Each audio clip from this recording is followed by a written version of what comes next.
belongs to someone else's memories, not mine. Odd how you spend 5 years going to the same place every day, and then it's over. You never go there again. Almost as if it never existed at all. I find I can't look at her for long, and my eyes roam around the kitchen, wanting something mundane to fix on. A break from this bewildering new reality.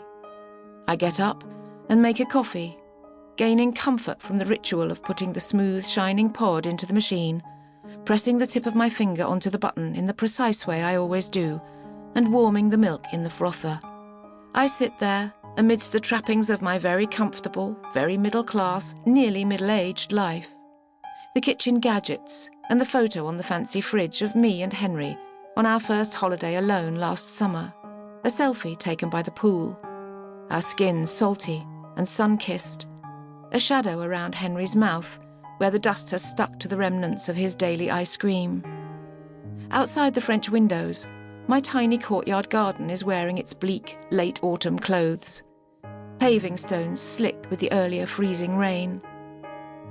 Chipped plant pots trail the dead brown remains of my doomed summer attempt at growing my own herbs, and the darkening afternoon sky is a dull sheet of slate grey. I can just see one of the tower blocks that loom here and there, like malevolent giants, over the rows of Victorian terraces, all turned into flats, like mine, that make up this part of southeast London.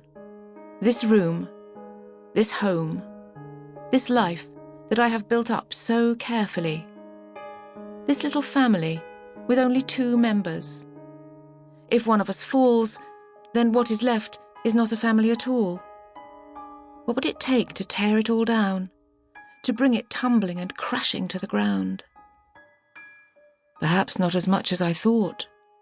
Maybe just a nudge in the back, a tiny push, so slight that I would hardly feel it. The kitchen, with its muted dove-grey walls and bleached wood worktops, is warm, uncomfortably so. As the coffee machine hums its everyday tune, I half listen to the news on the radio, which chatters all day, every day in my kitchen. A sporting victory, a cabinet reshuffle, a 15-year-old girl who has killed herself after her boyfriend posted naked pictures of her online. I flinch at the thought of it. Sympathy for her mixed with a shameful gratitude that there were no camera phones around when I was that age. I move over and open one of the French windows, feeling the need for fresh air. But an icy blast slams it shut again. My coffee is ready, and I have no alternative but to sit back down at the laptop, where Maria has been waiting for me, steadily, impenetrably. I force myself to meet her eyes, searching futilely for any hint of what was to happen to her. I try to see the photo as a casual observer might. An ordinary schoolgirl. An old photo that's been sitting on some mother's sideboard for years, dusted and replaced weekly. It doesn't work. I can't see her like that, knowing her fate as I do. Maria Weston wants to be friends with me. Maybe that was the problem all along. Maria Weston wanted to be friends with me, but I let her down.